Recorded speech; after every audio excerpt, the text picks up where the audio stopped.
She has been feeling the tightening since before dawn. A slow, deep pull across the lower belly that comes and goes like the tide.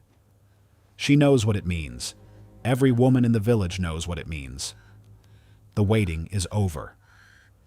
The most dangerous day of her life has begun. The room is prepared. Not a hospital, not a clinic. A corner of the same cottage where she cooks and sleeps and eats. The windows are covered with heavy cloth to block the light and the cold, and, according to the belief of this era, the evil spirits that are drawn to the vulnerability of birth. The door is shut. No men are permitted inside. This is a woman's room now, governed by women's knowledge, and the rules are older than anyone living. The midwife arrives. Like the healer, she is a woman of experience, not credentials. She learned this work by attending births alongside her mother or an elder midwife, watching dozens before she was trusted to lead one herself. She carries a bundle, clean linen, a small knife for cutting the cord, herbal mixtures, oil for her hands, and a length of rope. She does not carry instruments. Forceps will not be invented for another 300 years. If this birth goes wrong, there is no tool that can reach inside and correct what the body has decided. Other women arrive. The mother's neighbors, her sisters if she has them, the older women of the village who have survived their own births and now attend others. They bring firewood, food, and their presence. Birth in 1348 is not a private medical event. It is a communal act, witnessed and supported by the women of the village, because every woman in that room knows that she has been or will be in that same position, on that same bed, facing that same uncertainty. The birthing stool is brought to the center of the room. It is a low wooden chair with an open seat, a U-shaped gap cut into the front, designed so that gravity assists the delivery. The woman will not lie flat on her back. That position, which modern hospitals would later adopt for the convenience of doctors, is centuries away. In 1348, she delivers upright, seated, leaning forward, working with gravity rather than against it. The stool is worn smooth from use. Other women have gripped these armrests. Other women have survived in this chair. Other women have not. The midwife kneels before the stool, oils her hands, and waits. The contractions are closer now. The room is warm, dim, full of women. The work is about to begin. The labor is long. Hours pass in the dim, sealed room. The fire burns. The women rotate, one supporting the mother's back, another holding her hands. Another pressing warm linen compresses against her lower belly. The midwife monitors from below, her oiled hands checking the progress, measuring the dilation by touch alone. She has no ultrasound. She has no fetal monitor. She has her fingers, her experience, and the patterns she has learned from every birth she has attended. When the pain becomes overwhelming, the midwife reaches for her herbs. She brews a tea of mugwort and chamomile, believed to ease the contractions. She rubs the mother's belly with oil infused with sage and lavender. She offers a leather strap for the woman to bite down on during the worst peaks. There is no epidural. There is no morphine.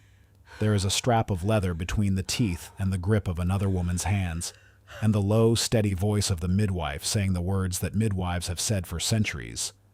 You are doing this. Your body knows how to do this. If the labor stalls, the midwife escalates.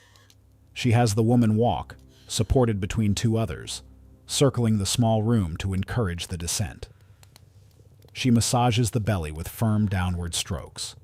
She prays. She places a holy relic near the bed, a saint's belt or a blessed cloth believed to protect mothers. The line between medicine and faith is, as always, the width of a prayer.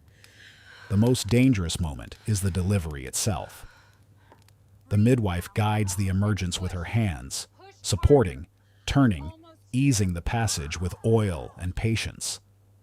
If the cord is wrapped, she must feel it and unwrap it by touch in near darkness.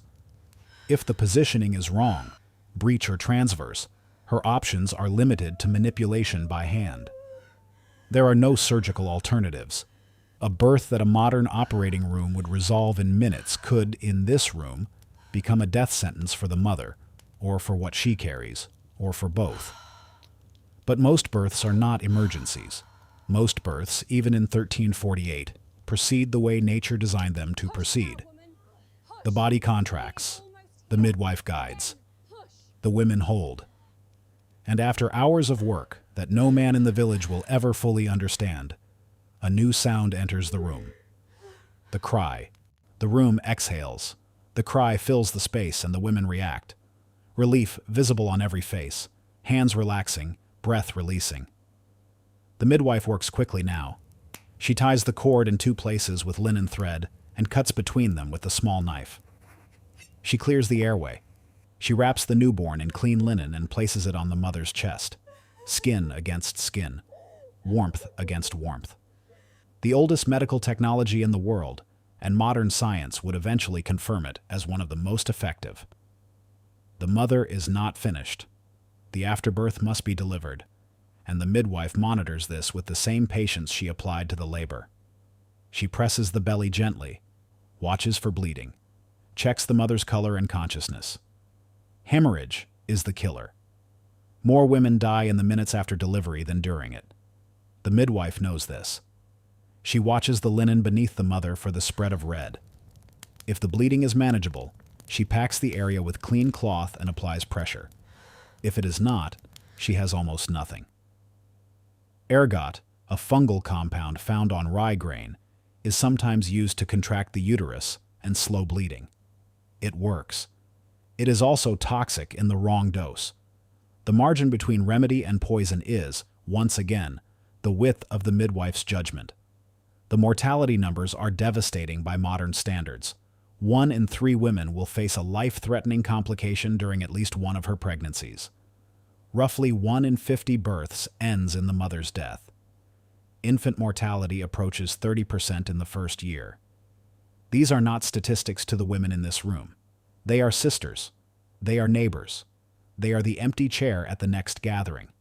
But the women in this room are not defined by the numbers that survive them. They are defined by what they built inside those numbers. A system of communal care, of shared knowledge, of hands that held, and voices that guided, and bodies that showed up for each other in the most vulnerable hours a person can face. The midwife carries no degree. The women carry no titles. History will record the battles and the kings and the plagues. It will not record this room. It will not record the hands that held her through the night, or the voice that told her she could do this, or the moment the cry entered the air and the room changed from a place of fear to a place of beginning. The mother holds the newborn against her chest. The fire burns. The women sit. Outside, the village continues. No one in it knows what just happened in this room except the women who were inside it, and they will carry what they witnessed the way they carry everything, silently, together, and without a single written word.